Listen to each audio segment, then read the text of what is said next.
Movie start होती है तो हमें एपोकलिप्टिक टाइम दिखाया जाता है, यानी जब आज हज़ारों साल पहले इंसानों जैसी नज़र आने वाली मॉन्स्टर जिन्हें टाइटल गया है, उन्होंने पूरी दुनिया को डिस्ट्रॉय कर दिया था और उनसे डरकर इंसानों को अपनी जान बचाने के लिए अपनी ही बनाई गई दीवारों के पीछे सर्वाइव करना पड़ रहा है।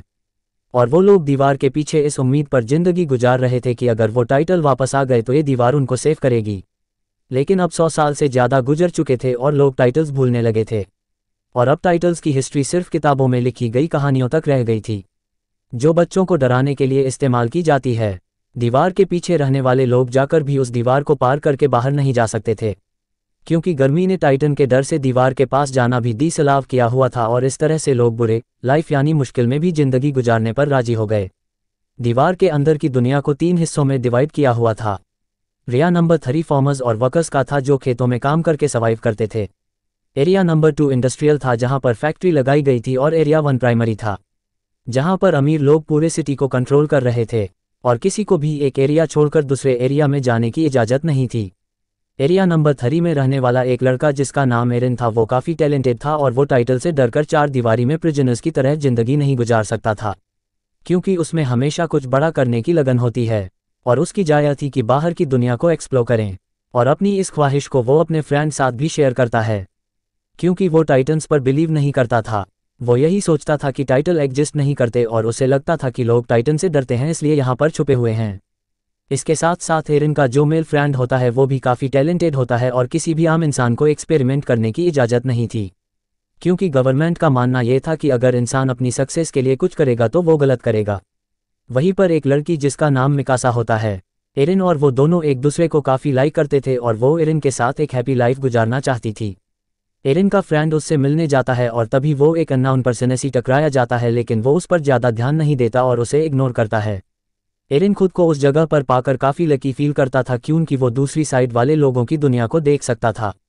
वो जगह एरिन की इसलिए भी फेवरेट थी क्योंकि वहाँ पर बम मशीन पड़ी हुई थी और डर की वजह से कोई भी वहाँ पर नहीं आता था। और एरिन इस बार इरादा कर लेता है कि वो दूसरी साइड वाली जगह पर जाएगा, चाहे कुछ भी हो जाए। वो अपने फ्रेंड्स को भी इस बात पर एग्री कर लेता है।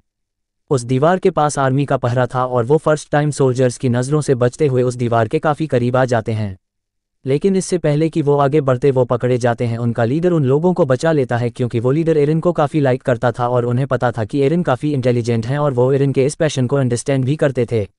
अभी वो लोग ये बातें डिस्कस कर ही रहे होते हैं कि ज़मीन का उठती है, और जब वो दीवार के ऊपर देखते हैं तो उन्हें यकीन नहीं आ रहा होता जो वो देख रहे होते हैं, क्योंकि पहली बार इतने खौफनाक डर से उनका सामना जो हो रहा था, और वो एक मास्टर टाइटल था जो कि टाइटल से कई ज़्यादा पावरफुल और बड़ा था, और ऐसे मास्टर को जाइंट्स कहते हैं।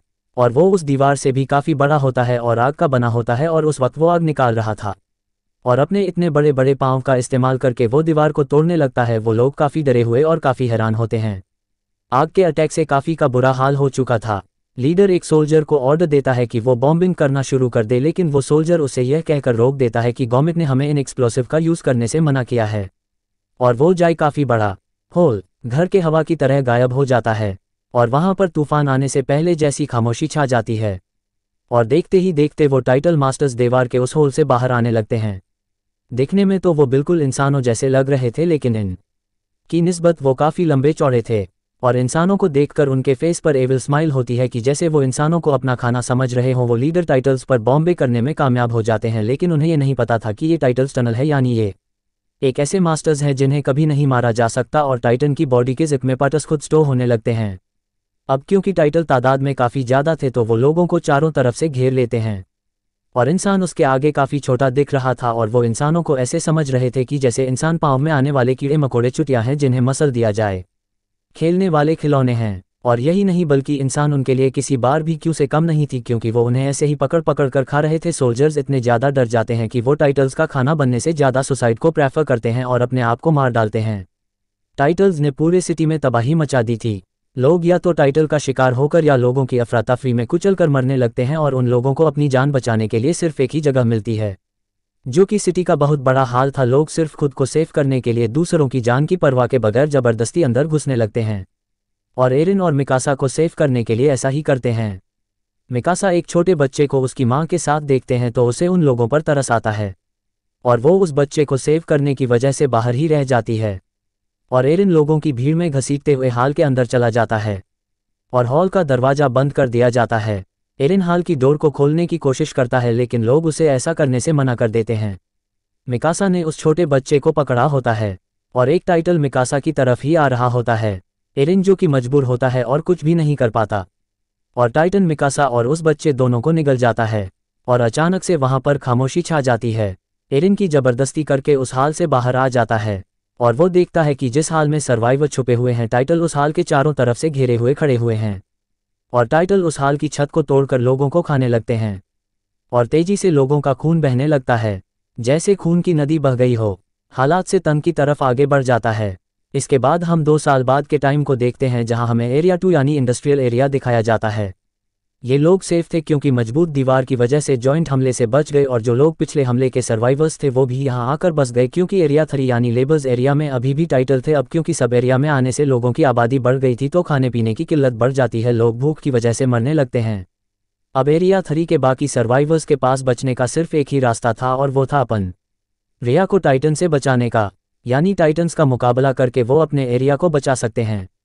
टाइटन से लड़ने के लिए सोल्जर्स की एक टीम तैयार की जाती है जिनको 2 साल की सख्त ट्रेनिंग दी जाती है। अब इसमें एरिन और उसका फ्रेंड भी पार्टिसिपेट करते हैं क्योंकि मिकासा की मौत का बदला लेना चाहते थे वो लोग। एरिन को मिकासा की डेट पर गेट था कि उसने मिकासा को नहीं बचाया। उन लोगों को कमांडर लीड कर रहा था जिसका नाम कोबाल था। कमांडर कोबाल प्लान बनाता है कि अपने मिशन के लिए रात के अंधेरे में निकालेंगे।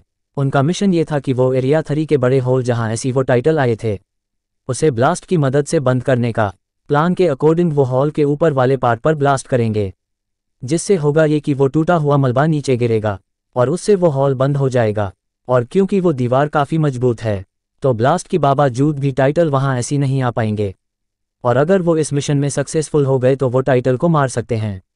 और उन लोगों की आखिरी उम्मीद यही एक सिलेओ था, यानी इस मिशन में या तो वो मार डालेंगे या मारे जाएंगे। वेपन है, सब सोल्जर्स को अपने बनाए गए खास न्यू वेपन के बारे में बताती हैं जिसकी मदद से वो हवा में उड़ सकते हैं क्योंकि उन्हें पता चल चुका था कि टाइटल की नेक पर अटैक करके उन्हें मारा जा सकता है और वो टाइटल दोबारा जिंदा भी नहीं होंगे।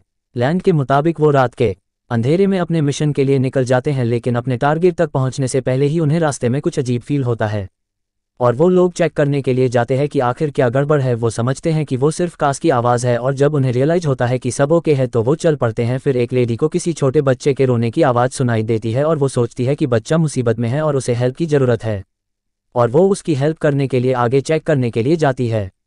एरिन भी उसके पीछे पीछे जाता है और जब उन्हें बच्चा मिल जाता है तो वो देखते हैं कि ये तो टाइटन का बच्चा है और वो जॉइंट बच्चा उन्हें पकड़ने की